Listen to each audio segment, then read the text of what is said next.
gazpacho is delicious. And also to our drink sponsors, Topo Chico and Lost Abbey. I was doing a little bit of research because recently I saw an article about the crazy amount of migration that is going to happen as a result of climate change. And so I did a little bit of research and I found an article, not an article, a paper put out by the White House last October. So this is fairly recent. And it says that from 2008 to 2016, 8 years, more than 21 million people around the world were displaced due to climate change. Not only that, but over the next 30 years, we expect to see almost 250 million people displaced. So we need to start rethinking how we're going to deal with our planet and deal with our planet from our population, but all of the populations that are happening around the world. So this comes to Aaron. Aaron's work is really a collective perspective on the environment and how we're engaged with the environment. And this shows specifically about migration of all the people that are going to have to deal with the result of climate change. He explores ideas around community, engagement, ecology, and connectivity. He has worked with numerous environmental and social justice efforts, such as Pangea Seed, Sea Shepherd, Amplifier Foundation, the United Nations, Start India, Feeding America, as well as various schools and educational institutions. As well as creating work in public spaces, Glasson has been exhibiting internationally in galleries and museums since 2009, and most recently with Swish projects in San Diego, and the East Hawaii Museum of Contemporary Art. So I'm very pleased to introduce Aaron Glasson.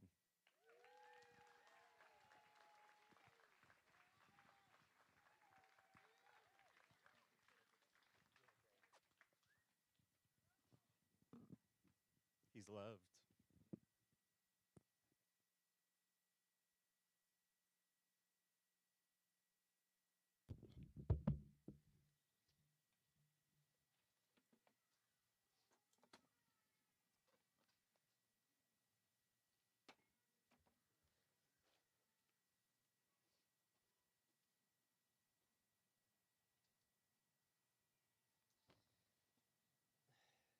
Hi, everybody. Hi. Thank you all very much for coming out tonight. This is an amazing turnout. I have very little experience public speaking. And I'm terrified, so go easy on me. I made some notes here, so I should be good. Okay, so in case you're wondering where my probably English, maybe Australian accent is from, I'm from New Zealand. I grew up there, I went to art school there. I got a Bachelor of Fine Arts from the Auckland University, and like many Kiwis, I left after I finished school pretty quickly and lived in a bunch of different countries around the world. Can everyone hear me okay? Cool. Okay. What was that? Move the mic closer? Okay. Maybe I can just hold it. How's that? Is that good? Better? Cool. Oh, there we go. Look at that. Okay, too close. Okay. So I moved to the US in 2014. I've lived in San Diego for almost 7 years, but recently relocated out to the Mojave Desert, to a little cabin out in Landers. And I'd just like to acknowledge some people before I get started who helped with the show. It was very much a collaborative effort, and I have a lot of very talented friends, so I'm very lucky. Firstly, Brian De La Cerda, who's right here in the front row.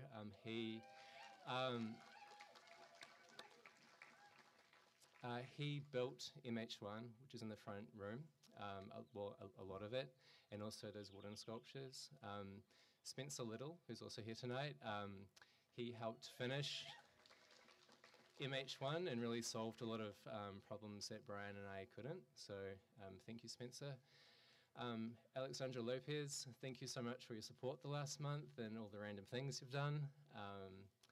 Also, Dave Stieglitz, who I think is maybe still here, he made the ceramics that are in the library space here.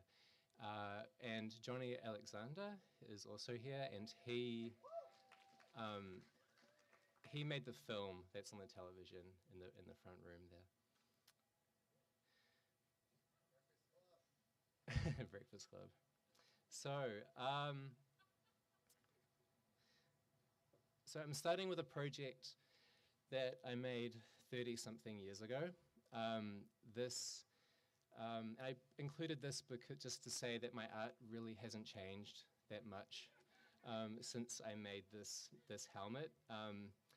This was a space helmet that accompanied a spaceship that I built behind my dad's shed to take me from rural New Zealand out into the cosmos.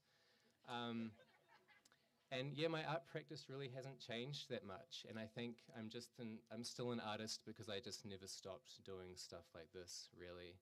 And I was thinking about this project and how it relates to what's inside, and I kind of realized there's 4 main kind of themes that carry on through my work. So this talk is going to address those main kind of themes, and then I'll talk about what's inside. So I'll give you a bit of background into my art practice and what I've made and how I got to this point. So these are the 4 points that I think are really prominent in my work. The first one being connection. I think that art making for a lot of artists, including myself, I can't speak for everyone, but is kind of a means to connect to things. Like, you love something so much that you want to draw it. Like, for example, I love a landscape so much, or how light hits a certain bowl of fruit that I just want to paint it, you know? And for me, like this project included, I mean, it was a way to connect with distant forms of life, but it was also just a way to connect something that I was obsessed with at the time. And art can also be a way to connect with other people. And for me now, my art practice is very much about trying to connect people to each other and connect people to the natural environment. Space, not outer space in this case, but actual physical space is really important to my work. And materiality.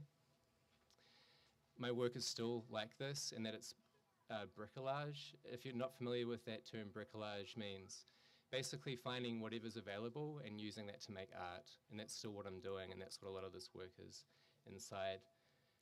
Basically making art from rubbish.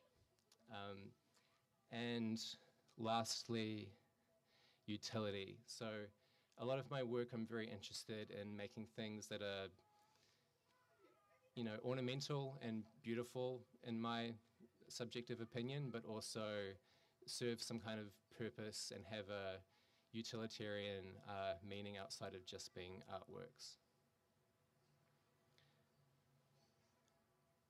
So firstly, connection.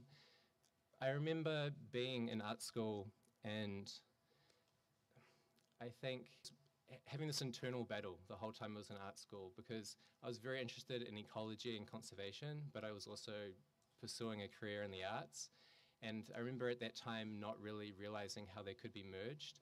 But eventually, over the course of the years, I've realized how I can use my art to connect to the environment and to maybe help other people connect to the environment.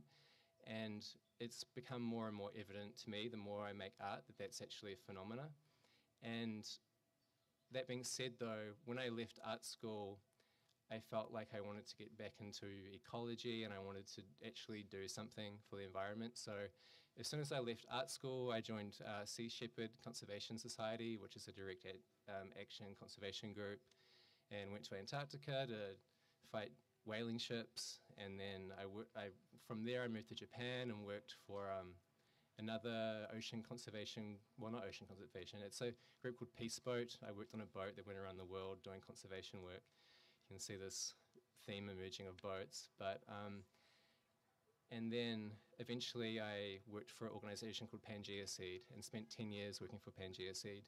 And Pangea Seed is an organization that basically uses art to try to inform people about pressing ocean issues. I'm sure many of you are aware of this, but there is very dire circumstances in the oceans right now. I mean, overfishing is depleting the oceans of fish.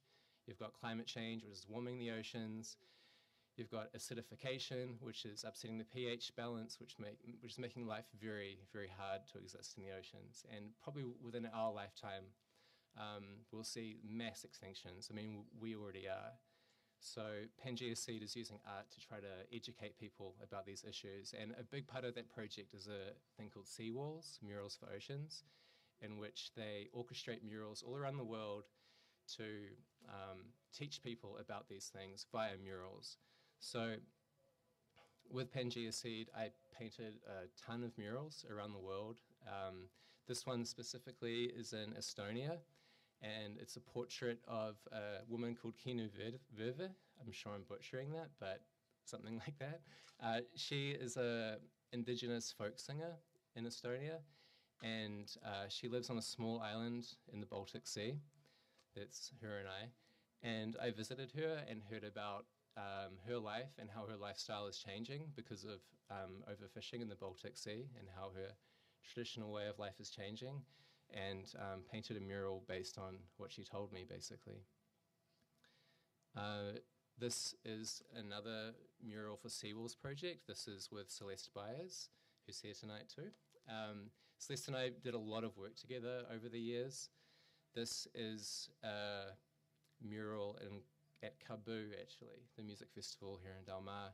And it is about the bluefin tuna that since, we started doing surveys of their populations in the 1950s. And based on those surveys, today, only 4% of the original populations at that time are still in the oceans because of the demand for them. They're actually a red list endangered species, which in most circumstances means they're protected. But because of the demand and because they're so profitable still, we're still fishing them, and we probably will until they're extinct. So this mural is about that. Speaking of tuna fish and collaboration, this is a project I did with my friend Jenny Walwert in Sri Lanka. We're both living in Sri Lanka together. And these shoes are made from tuna skin, leather. Basically, there was a bunch of tuna canneries there, and they were throwing away these tuna skins every day. So we're able to get hold of those tuna skins before they went to the dump and turn them into leather products, which were then sold. And we made shoes, wallets, mini skirts, all kinds of objects. I'm just going to bring up something. So, but they weren't only this kind of functional object. They were also, every item, whether it be the shoe or the purse or whatever, had these illustrations inside of it, and every illustration represents a different ocean issue, which also came with a little information pamphlet about these different issues. Like you can see, you are what you eat, ignorance is bliss, chain reactions, with a shark skeleton, a human skeleton, the empty ocean, mercurialism, which is not a real word, but it references mercury poisoning, and seafood or sea life.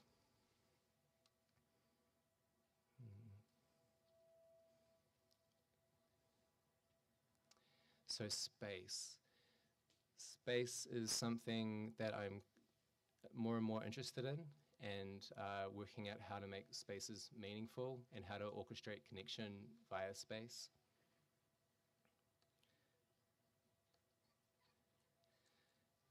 When I moved to the United States in 2014, 2015, Celeste and I started working on these art projects, initially for music festivals, in which would build these little spaces that people could go inside of. And we realized pretty quickly that it was really incredible what happens when you force somebody through a small door into a small space, that strangers who have no connection whatsoever are forced to speak to one another, and all kinds of things can happen.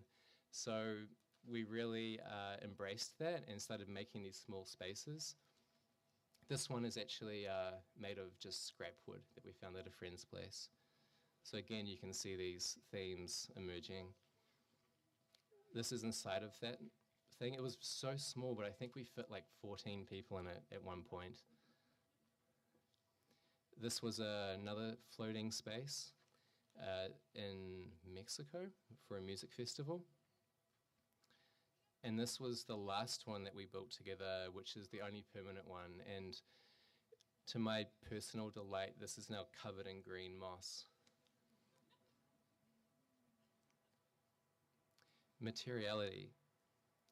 So those installations were one thing, but when it came to my own art practice, I was an absolute painting nerd and like figurative painting nerd.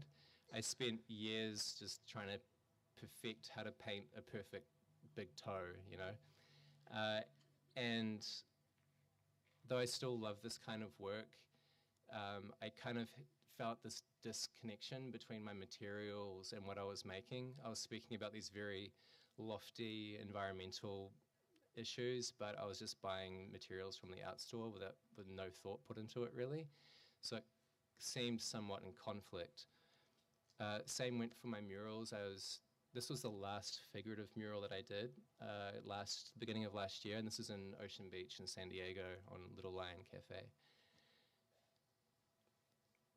And everything changed for me when I went to an artist residency in Utah. It's called the Rural American Artist Residency. And I went there with no materials whatsoever. I just wanted to show up and make art with what I could find. And this is what happened. I found a lot of rocks and wood scraps, and I had no paint. So I found a cave, and inside that cave there was some red mud, and I just started painting with mud. And through that, because I couldn't render like with oil paint, I was forced to paint these kind of flat geometric things, which I didn't. I'd kind of messed around with abstraction before, but not really. And then something just kind of clicked, and I started making a lot more work like this.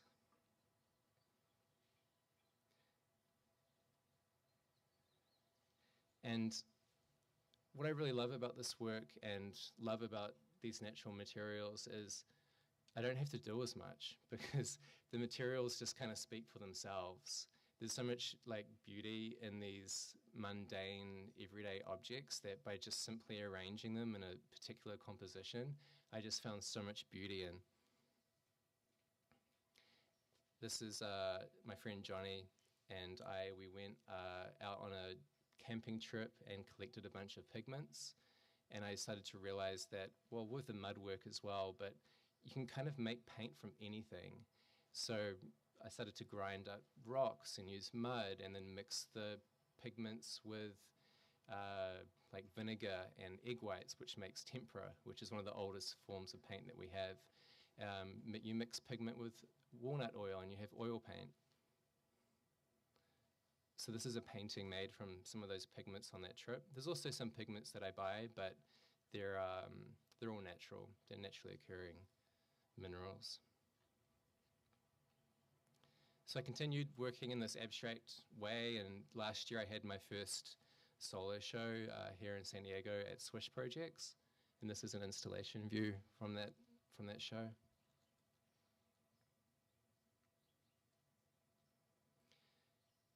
So again, speaking of materials, this was from a artist residency in Hilo, Hawaii, and I went to Hilo with a group of like 10 artists, and we went there the 2 weeks before a show that was at the East Hawaii Museum of Contemporary Art. So we had 2 weeks to make all the work for the show, basically. And before I went, I had told the residency, I'm going to show up, I don't have any materials, I just want to find stuff there. So they put me in touch with Habitat for Humanity. Are you all familiar with Habitat for Humanity? Yeah, so they're an organization that takes people's like used things and sells them. So a lot of like building supplies, a lot of windows, doors, wood, carpet, whatever. And Habitat for Humanity put me in touch with this woman. I am blanking on her name right now. It should be in here. It's not important. Let's just call her Sue. So her father had just passed away, and her father, Gary, was a collector of things. Some might say a hoarder. His whole life, his property was covered in things, piles and piles of wood, exotic plants, animals in formaldehyde, appliances, which was an absolute dream for me. And she let me go through his things, all his personal belongings, and take things for the show. So I spent like a day or so going through his stuff, and it was really, really incredible because in going through his things, I realized that me and Gary had so much in common, like especially going through his books. It just, I really felt like if Gary was around, I think him and I would have got on really, really well, judging by his interests and his hoarding.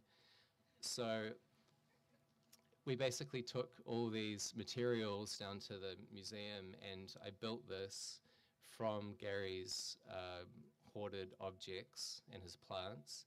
It's called A Matter of Time Collaboration with a Man I Never Met, and it's a shrine and an ode to Gary.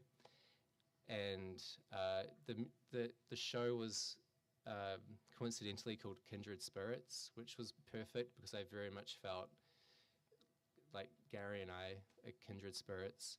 And his friends came to the show, and I heard about Gary firsthand from all his friends, and it was this really beautiful experience. So utility.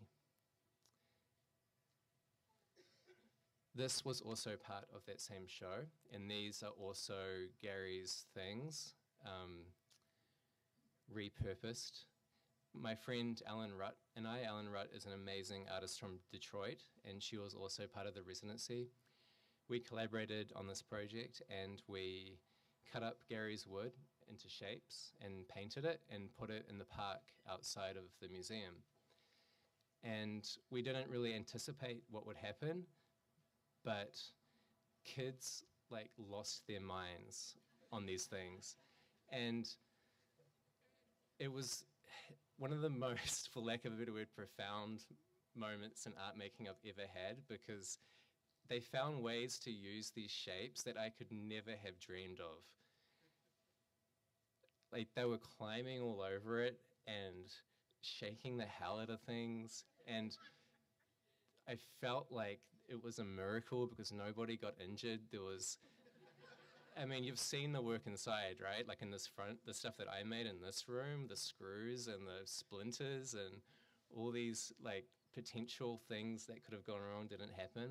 But it really made me start to think about the way in which people can interact with objects in space. And now one of my dreams as an artist is to build playgrounds. So if anyone out there wants to commission me to design a playground, come talk to me after this talk. So this is moving on to the work that's in the show. This was taken probably a couple of weeks ago, if not less, as I was working on Some Biology Archive, which is the name of the library space. This was made by just a bunch of mostly wood out from scrap wood that I've collected working on my own house, which is a little cabin out in the desert, and a friend's house and stuff I found on the side of the road. This is a process called shishugi-ban, which is when you burn the surface of wood. It's a Japanese technique, and it's the most beautiful thing because it makes it weatherproof, it makes it rainproof, it makes it weather resistant. And to me, it also symbolically is important because we're in California, and as you know, we have many fires. So in reference to the library, I thought it was important to burn the library.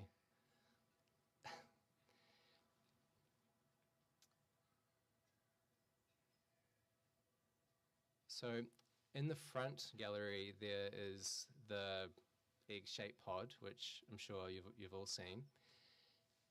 That is titled MH1, which stands for Migration Home 1. And it was an idea I had a couple of years ago, maybe a little bit earlier, and the idea was for it to be a series of art pieces of migration homes that are kind of either symbolically or even used as practical objects to provide the user with a safe and mobile space during climate change. And while that project in the front room, MH1, was in the works, I had a show in San Francisco and I made MH2. So this is Migration Home 2. And this one is different to the front one in that it's not functional, it's purely ornamental. But this one is inspired by the tent encampments in San Francisco, and also by the fact that the gallery was very close to the water, and also by the fact that in the very near future, it's predicted that San Francisco is going to be underwater. So hence I made a floating tent encampment. This was made of paper, mostly donated wood, and the blue tarpaulin that you can kind of see on the sides of it was, Brian and I were driving in the car and there was a burnt out camper van on the side of the road, and there was a old blue tarpaulin kind of hanging off the side. So that's what the blue tarpaulin is in this. So this is MH1. This has been in the works now for about a year. Brian and I think we started construction in around August, but the drawings were starting to happen much earlier than that.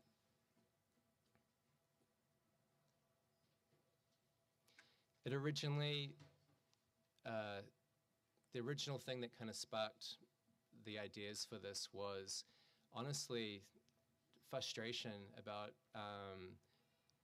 things I was seeing here in San Diego.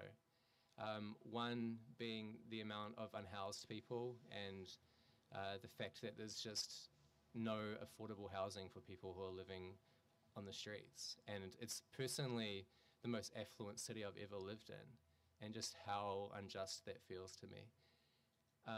And then secondly, the fact that, so as of last year, I don't know if this is true now with the invasion of the Ukraine, but kind of like what Andrew was saying, there is a phenomenal amount of climate migrants in the world already, climate refugees. There's actually, as of last year, there was more climate refugees than there was refugees because of conflict. And the irony in it for me, and the irony of this place, is that Americans affect climate change probably more than any other country in the world as individuals and collectively. But we're going to be some of the last people to feel its effects and the ones who have to migrate. So like I was saying, like sometimes art comes from a place of feeling like you love something so much and like wanting to capture it, and sometimes art just comes from frustration. So this was some really early drawings of mobile home ideas that I had, and I was kind of showing them to friends, and they're like, I feel like it could be better than that.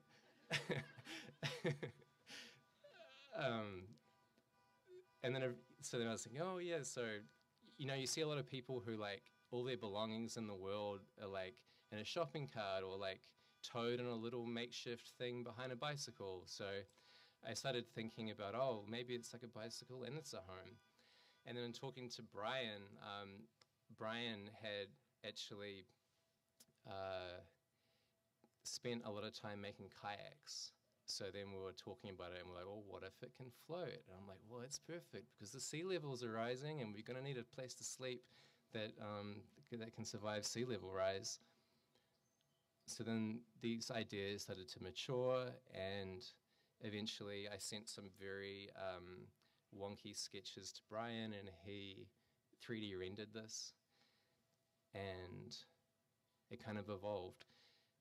This stuff here is the trash that is encased inside of the oars on MH1.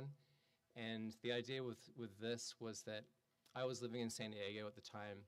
Brian had a studio down in Ensenada in Mexico, And ironically, because of visa issues, I couldn't leave the US.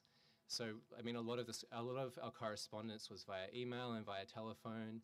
And then we had this idea to encase trash from where I was living and where he was living inside of the oars. So I collected trash from on the beach down by the border wall, and Brian got trash from where he was living, and we encased this trash in the oars.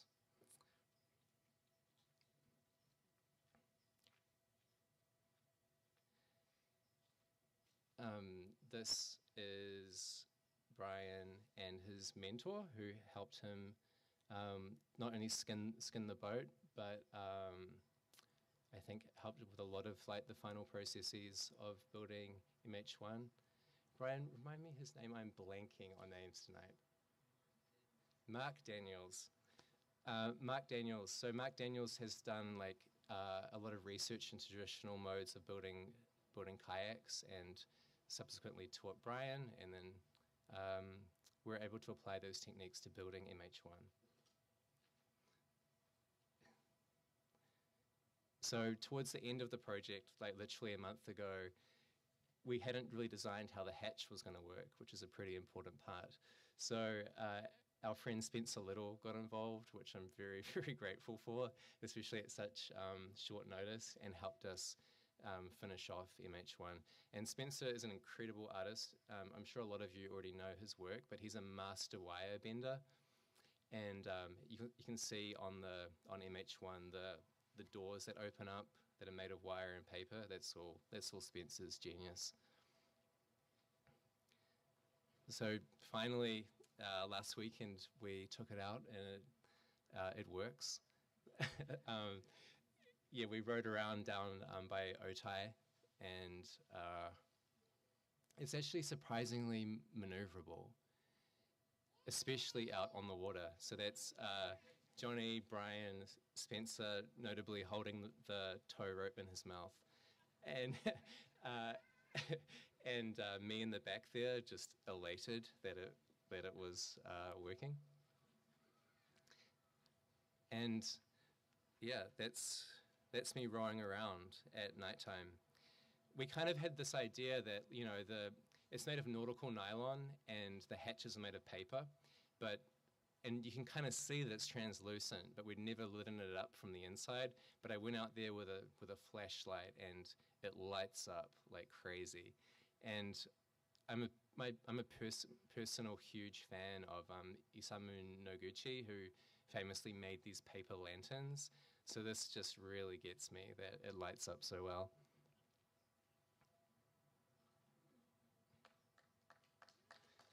Thanks.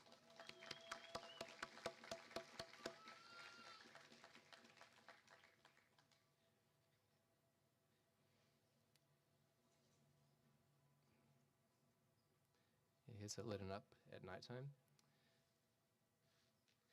So I just wanted to end by saying, like, I by no means think that like MH1 or anything that I could build is a solution by any means to these things that frustrate me. But I do think that, and history proves this actually, that art inspires invention, right?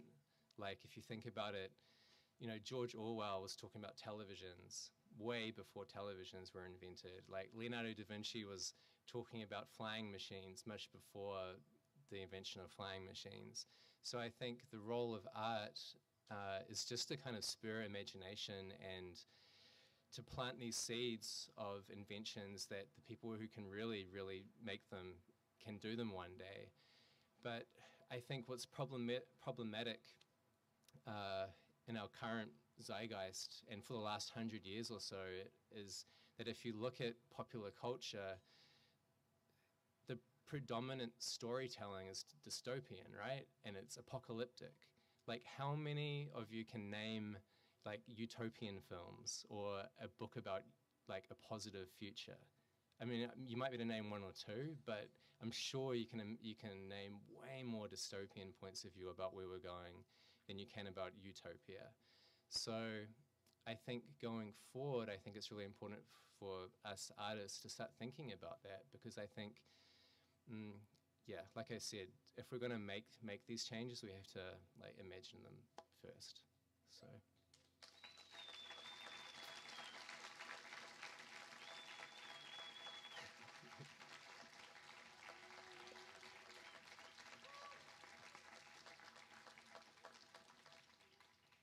So We can take some questions too. yeah, I'd love If that. anyone, wow, I just turned around. There's a lot of people.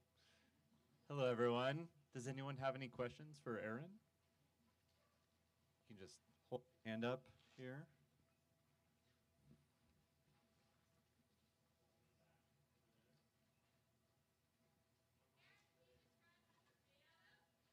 Yeah, for sure. So the framework is made of wood, like 3 different kinds of wood, and then over that wood is nautical nylon, or I think it's also called ballistic nylon, that was then coated in resin, and that was all Brian's work. And then the back of it, which is the things with my kind of abstract pattern work, Spencer made, and that was made with just simply wire, paper, which was then coated in resin.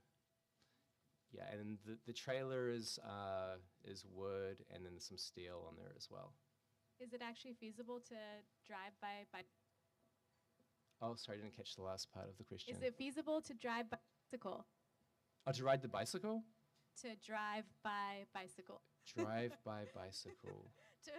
to carry it by bicycle, is it too heavy or like? What Oh, is it? no, you can ride it for sure. I was riding around. Yeah, definitely. Awesome. I mean, I didn't try any big hills, but no, it rides well. Yeah. Another question? Is it a coincidence?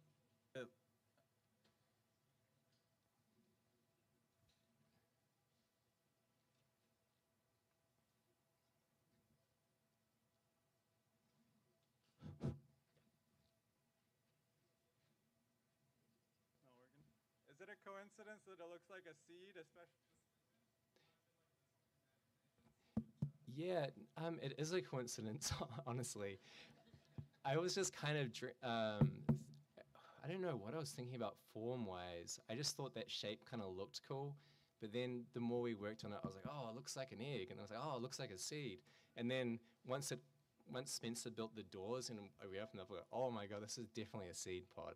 So yeah, I don't know if it was in there subconsciously, but it was coincidence.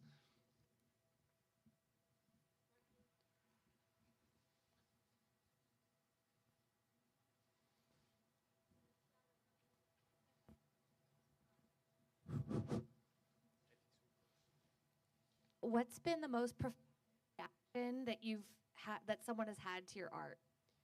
Oh, sorry, you cut up for a second there. What's been the most profound reaction that you've seen someone have to your art? Oof. You know, I want to go back to those kids. Like that was the best, because people have said cool things and like really wacky things and all kinds of stuff, but like seeing something bring so much joy to someone, like the joy that those kids were experiencing, like playing on that stuff, was the best, for sure. Another question?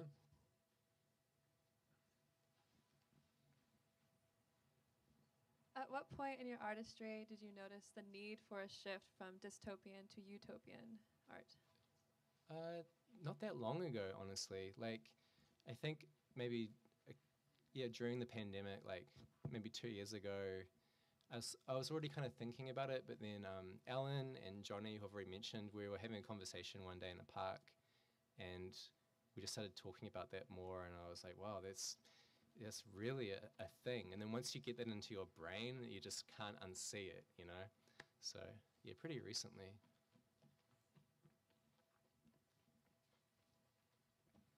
So you said are the problem tougher.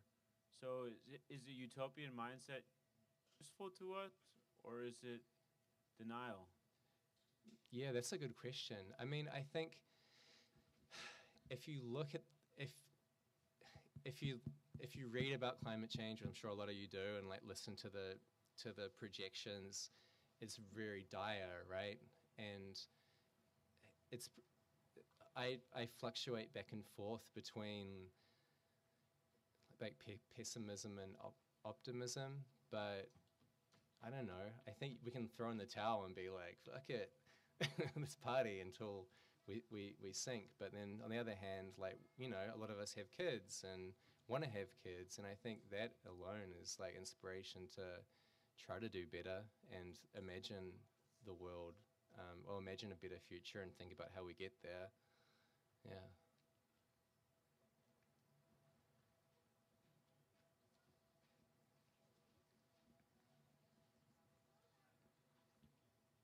How important do you think, as an artist, is I guess a role of an artist is to be an activist these days, or is it to be kind of like a visual creator that is reflecting on his personal style? Like, do those both artists exist, or should artists be activists? I don't think artists should be activists at all. Like, I think art's so beautiful because it can be so many different things. Like, I'm like stoked for my mum who like paints pictures of roosters, you know, and and I think that's like just as important. It's just art is so much about getting out this thing that's really important to you as an individual. And for me, it's just, I don't know, I've just always had this like propensity to like think about the environment maybe way more than I should. So I guess that comes out in my work. But that being said, like, I think that art is always a reflection of the current state of our society, right? And maybe unfortunately, like, there's a lot of artists making, I think, what I consider important work as far as environmental issues or like activist intentions go. There's a lot of artists like that, but there's also like a lot of art that just doesn't seem like, not to take away from anyone's artwork, but I just think maybe we should, I think if more of us were more concerned, then we'd be in a better place. So I think if people do want to make work that they feel like might make a difference in some small way, or at least just they want to vent through their work, then I think that they should, and the more people who do that, the better. Yeah. Hello. Just kind of like connected to that question, because you're talking about climate change and because you're like addressing these like communities that are most impacted, like climate refugees and unhoused communities, I was wondering like how much do you work with these communities, like as a way to inspire your work? Yeah, you know? for Like the utility portion of your work. Yeah, that's a good question. I mean, I've done a little bit of work with such communities. I mean, not as much as I'd like to. I mean, here in San Diego, I did a bit of volunteering with a group in downtown called Urban Street Angels, teaching artwork to unhoused youth. And I would like to do more of it. I think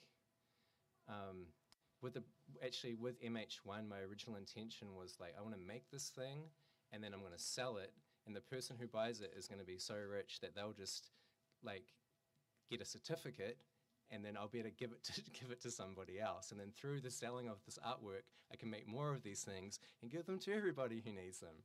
So that was my original intention, and we'll see what happens with that. So you discussed utopian art. Mm-hmm. Are you generally optimistic that the human endeavor and creativity will solve the problems that are in front of us, or are you like what's your level of optimism or pessimism in that? Oof. Yeah, I think like I kind of mentioned before, it's like pretty 50-50. It kind of depends on the day.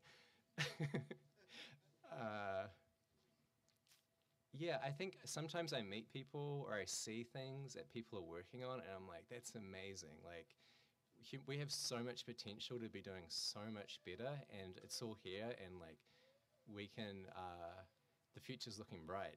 And then sometimes I'll like read something or listen to something or whatever, and I'm like, man, things are not looking good. So it just, yeah, it depends on the day. I think that's probably a pretty natural experience, is to like have a roller coaster of opinions as a human being. Hey, Aaron. Over here. Oh, yes, I'm blinded by the light. It's Anthony. Oh, hey, Anthony. I can't even see you. Oh, there you are. Cool. I'm just wondering how we can get behind your work, like how we can support that, the pods, more stuff towards homelessness and shelter, and yeah, get behind your work and that. Oh, man. I think, I don't know, as an individual, I don't know, I'd like these projects to me are already like really collaborative, but I'd love to collaborate with like more people. Like I know how I mean, I think there's a lot of wonderful things about them, but I also know how flawed they are, and I know that the more people that get involved, it only gets stronger. So if someone had something to offer to that, I'd be so open to it. I also just think that like whatever I'm interested in, a lot of people are interested in. There's a lot of like amazing organizations here in San Diego who are doing like actual work like out in the field that's like really affecting people's lives. So I think more importantly than helping me, like people can go help them, you know, like personally, like my personal favorites are like, as far as like climate migrants and stuff is concerned, like El Ocho Lado, something like that. I can't pronounce it, but they do work like in court, like representing migrants at the border who have been like detained, like donate to them. Border Kindness is an amazing organization working at the border with people trying to move, and also Border Angels, you know. Yeah, there's a lot of people doing great stuff. Hi. In your talk, you gave a lot of attention to individual impact to climate change, but there's a lot of structural failures. Totally. And I think that's like a little bit of propaganda is put weight onto the individual. Like the U.S. military is like the biggest polluter in the entire world, and as an individual, I have no impact on changing that. How much weight do you give to the structural issues, and how do you conceptualize that through your artwork? Totally. Yeah, I totally hear that, and I agree, but I also disagree.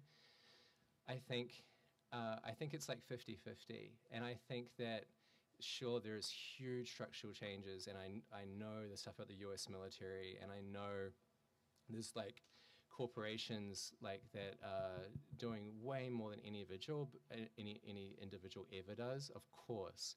But those corporations only exist because of us collectively as well. Like I think that if this is very, very utopian, but if everyone was switched on to what corporations that they support in their daily lives are doing, then those corporations wouldn't exist. And the same goes with the US government and the US military. Like if everyone was informed enough, then there wouldn't be support systems to keep them in power. So, but also they're already in power as well, and I know that. And so I think it's 50-50. Like I think like we're not going to change unless they change, and they're not going to change unless we change. And I think there is a degree maybe of propaganda about, individuals like, you don't use a straw because that's going to kill sea turtles or like whatever. And there's a degree of truth to that. But I also think that by purely placing the blame on organizations and greater power structures, I think that's also like a form of propaganda, because it takes away your power as an individual. And yeah, does that answer your question? Yeah.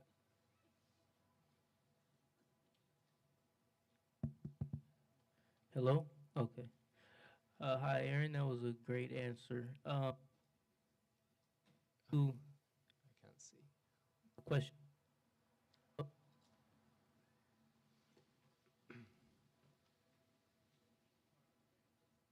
too far from the.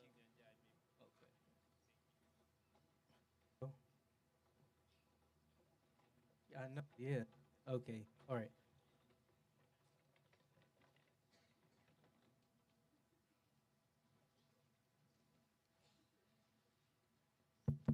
1, 2, 3, 2, 3. Yeah, works for you. Okay. It's still, there it goes. I wanted to ask for you to shine light on the project that you have called Janae Koya.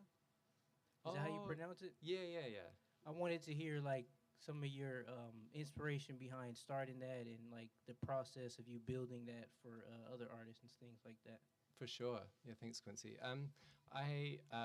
Long story short, is a couple of years ago, a friend and I like acquired this old, like derelict, abandoned cabin out in the desert, out near Joshua Tree. And the last couple of years, we've been basically just between the two of us, like renovating and learn how to renovate with the intention of it being an artist residency. I currently am living there, but also we just had our first artist in residence who stayed for like three or 4 months, Alan Wright. And it's just kind of this project to like provide a space for artists to come and live and work and be inspired and make stuff and connect with the world out there. Yeah. We actually have an Instagram. You can check it out. It's called Jana Koya, so JanaKoya. Yeah. Thank you so much, Aaron. Thank you, everyone, for coming up tonight. Really appreciate you. Thank you. A great round of applause. Thank you so much, Aaron, for everything. Please enjoy the exhibition. Hang out a little bit longer. Listen to some cool beats. Have a drink. Enjoy the evening. Thank you so much. Thank you.